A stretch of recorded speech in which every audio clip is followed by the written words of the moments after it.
Hello everyone, welcome to my channel. चलिए start करते हैं आज का अपना टॉपिक। आज हम लोग पढ़ेंगे टेक्सटाइल का बहुत ही इम्पोर्टेंट सा टॉपिक है परिसज्जा। ठीक है, जिसे कि फिनिशिंग भी कहा जाता है। तो परिसज्जा, इससे एग्जाम में क्वेश्चन हमेशा ही आते हैं। तो इस तरीके से परिसज्जाएं कितनी प्रकार की होती है ये हमें ध्यान देना बहुत ज़्यादा ज़रूरी है। तो चलिए फ्रेंड्स, स्टार्ट करते हैं हम लोग आज का अपना टॉपिक फिनिशिंग यानी कि परिसज्जा। तो देखिए, सबसे पहले परिसज्जा उसके बारे में जानना ज़रूरी है कि परिसज्जा होती क्या है। तो परिसज्जा जैसे कि जब हम लोग कोई भी वस्त्र खरीदने जाते हैं तो हम लोग उसको छू के देखते हैं, उसको ऐसे टच करके देखते हैं कि ये मजबूत है, इसका रंग कैसा है, टिकेगा या नहीं टिकेगा। इस तरीके से बहुत सारी चीज़ें हम लोग देखते हैं। तो जब हमारे पास वो वस्त्र फाइनल प्रोडक्ट के रूप में आता है, उससे पहले उस वस्त्र पर इतनी तरीके की परिसज्जाएं की जाती हैं, तब वो हमारे सामने प्रेजेंट किया जाता है। ठीक है, तो परिसज्जा यानी कि वस्त्र पर करने वाली सजावट या वस्त्र को सुंदर और आकर्षक बनाना ही परिसज्जा कहलाता है।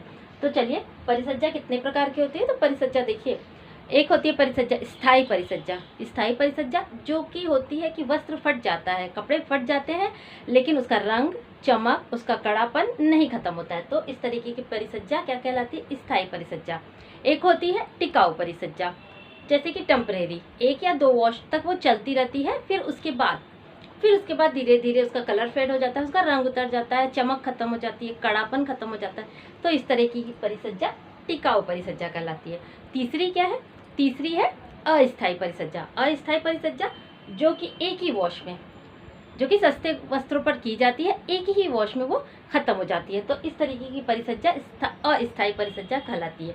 तो आई होप अब इसके बारे में आप लोगों को कॉन्सेप्ट क्लियर हो गया होगा कि परिसज्जा होती क्या है। ठीक है, एक पॉइंट और ध्यान रखिएगा कि जो ग्रे गुड्स होते हैं, grey goods in it means कि जो पावर लूम वाले वस्त्र होते हैं, लूम पे बने हुए या करघों पे बने हुए वस्त्र पर परिसज्जा नहीं की जाती है। तो ये एक इम्पॉर्टेंट पॉइंट है, आप लोग ध्यान दीजिएगा। तो चलिए एक के बाद एक इसको डिस्कस करते हैं कि कितने प्रकार की परिसज्जा वस्त्र पर की जाती है। तो सबसे पहले कौन सी परिसज्जा है?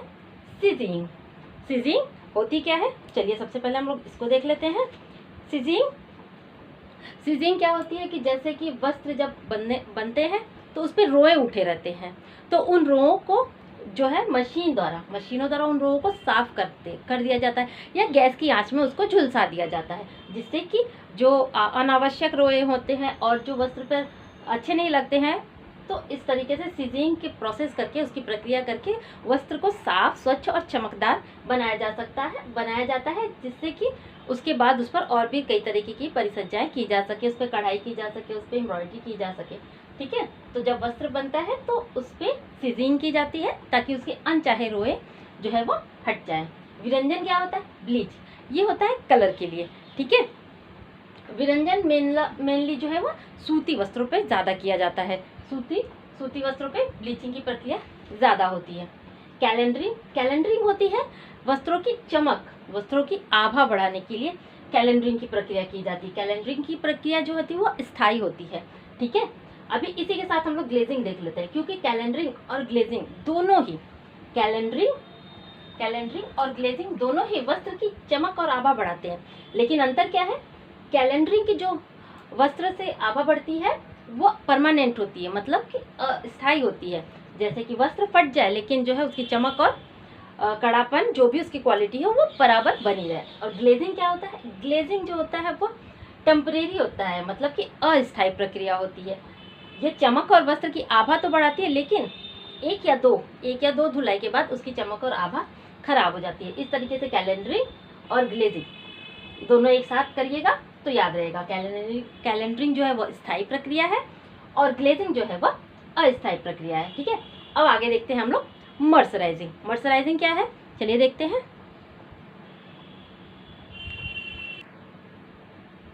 तो फ्रेंड्स आगे बढ़ते हैं, अब हम लोग देखेंगे मर्सराइजिंग क्या होती है। तो मर्सराइजिंग बेसिकली होती है कॉटन के कपड़ों पे। ठीक है, कॉटन के कपड़ों को सिल्क के समान सुंदर और आकर्षक दिखाने के लिए मॉइस्चराइजिंग का प्रोसेस किया जाता है, जिससे कि हमें लगे कि ये सिल्क का है। ठीक है, तो ये बेसिकली किया जाता है कॉटन पे।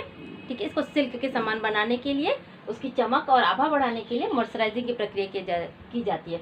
और मॉइस्चराइजिंग करने के बाद जो है कॉटन का जो वैल्यू होता है, जो कॉटन की जो क्वालिटी होती मजबूती होती है वो बढ़ जाती है। ठीक है, तो ये पॉइंट ध्यान रखिएगा कि कॉटन पे ही की जाती है सिल्क के सामान बनाने के लिए, और इसके बाद उसकी मजबूती और भी बढ़ जाती है, वो वस्त्र और टिकाऊ हो जाता है। तो अब देखते हैं वजन बढ़ाना।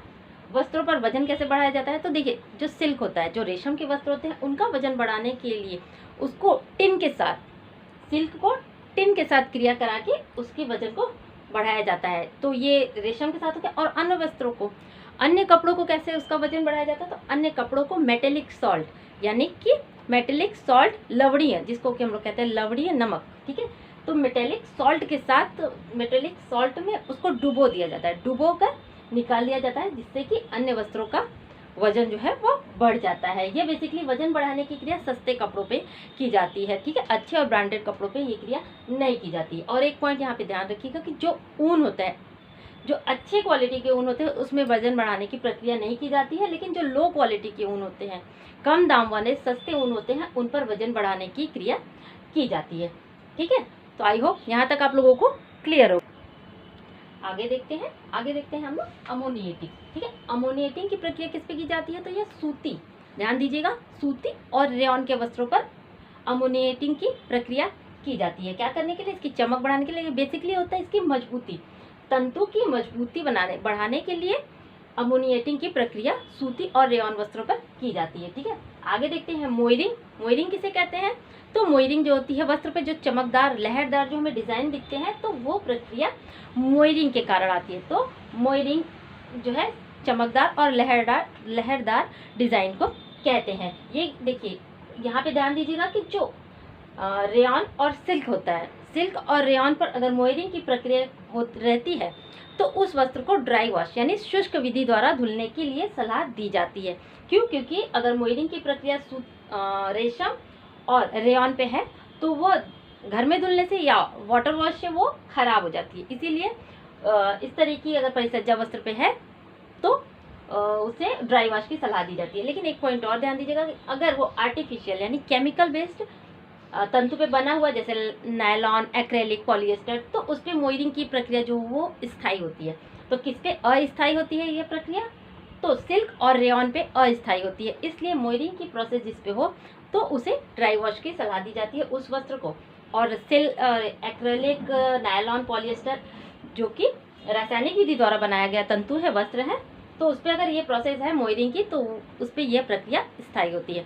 ये पॉइंट आप लोग ध्यान रखिएगा। कुटाई किस लिए की जाती है? तो कुटाई भी वस्त्र को मजबूत, ध्यान दीजिएगा, मजबूती बढ़ाने के लिए वस्त्रों की कुटाई की जाती है। ग्लेजिंग, ग्लेजिंग अभी मैंने बता दिया, ग्लेजिंग और कैलेंडरिंग। ठीक है, आगे देखते हैं टेंटरिंग। टेंटरिंग में क्या होता है? टेंटरिंग में होता है कि वस्त्रों को सुखाने, ठीक है, सुखाने और कड़ा करने, सुखाने और कड़ा करने, दो प्रोसेस एक साथ जो है वो किसमें की जाती है? टेंटरिंग में की जाती है। तो टेंटरिंग से बने वस्त्र हम कैसे पहचान सकते हैं?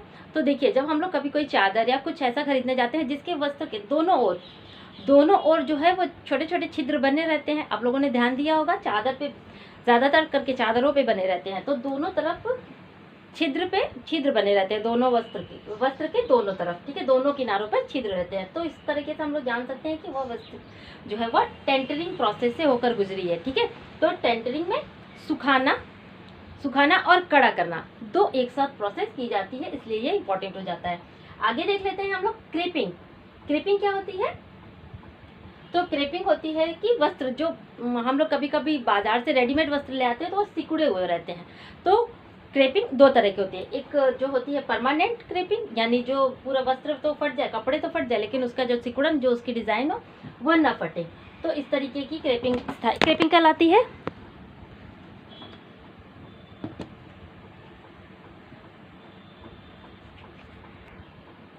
सॉरी फ्रेंड्स, थोड़ा सा डिस्टर्ब हो गया था।